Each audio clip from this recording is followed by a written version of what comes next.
Аватар фильмі 2009, режиссер Джеймс Кэмеронның ғылыми-фантастикалық кинотуындысы, ол кинематографиядағы жаңа технологиялардың дамуына үлкен ықпал етті.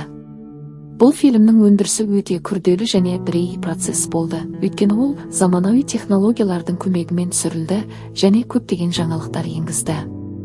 Бір технологиялармен түсіру әдістері. Motion capture. Фильмнің көп бөлігі қозғалысты түсіру технологиясы motion capture арқылы түсірілді. Актерлердің денесіндегі және беттеріндегі қозғалыстар арнайы датчиктер арқылы жазылып, содан кейін компьютерлік модельдерге аударылды. Бұл технология актерлердің шынайы эмоцияларын цифрлық кейіпкерлерге беру үшін қолданылды. Virtual camera. Кэмерон виртуалды камера технологиясын қолданды. Ол оған актерлердің виртуалды әлемде қозғалыстарын бақылауға және көріністерді нақты уақытта визуализациялауға мүмкіндік берді. Бұл процесс оған фильмнің көріністерін дәлірек және жылдам түсіруге мүмкіндік берді. 3D және визуализация. Пандора планетасының пейзаждары, тіршілік иелері және көптеген көріністер компьютерлік графика арқылы жасалды. Осы процесті жүзеге асыру үшін Weta Digital компаниясы арнайы бағдарламалық қамтамасыз етуді әзірледі. Ол бұрын-соңды болмаған визуалдық әсерлерді жасауға мүмкіндік берді. 2.3 технологиясы. Аватар фильмінің маңызды ерекшелігі бұл 3 форматында түсірілген алғашқы ірі фильмдердің бірі. Кэмерон және оның командасы 3 бейнені түсіру үшін жаңа технологиялар жасап шығарды, соның ішінде арнайы камералар мен линзалар. Нәтижесінде көрермендер фильмді толыққанды 3 форматында көріп, оның визуалдық әсерлерін тереңірек сезіне алды. 3 фильмнің өндірісі және түсіру кезеңдері.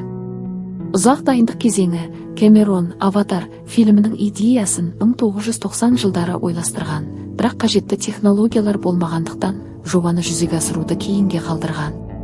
Фильмнің өндірісіне кіріспес бұрын Кэмерон мен оның командасы бірнеше жыл бойы жаңа технологияларды дамытып, оларды фильмде қолдануға дайын болды. Актерлермен жұмыс. Актерлер өз рөлдерін орындау үшін ерекше дайындықтан өтті. Оларға тек қана эмоцияларын білдірумен қатар, қозғалыстарын дұрыс жеткізу қажет болды, себебі олардың ойындары кейін компьютерлік графика арқылы бейнеленді. Постпродакшн. Фильмді түсіру аяқталғаннан кейін постпродакшн кезеңі басталды. Онда түсірілген материалдар өңделіп, компьютерлік графика қосылды. Бұл кезең бірнеше жылға созылды, себебі әр көрініс мұқият жасалып, шынайы әсерлі болуы керек еді.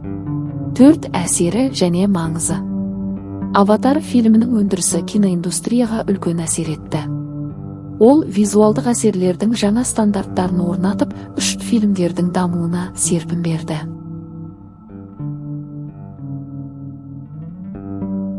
Сонымен қатар, фильмнің табысы оны ең кассалық фильмдердің біріне айналдырды және Кэмеронға көптеген марапаттар әкелді.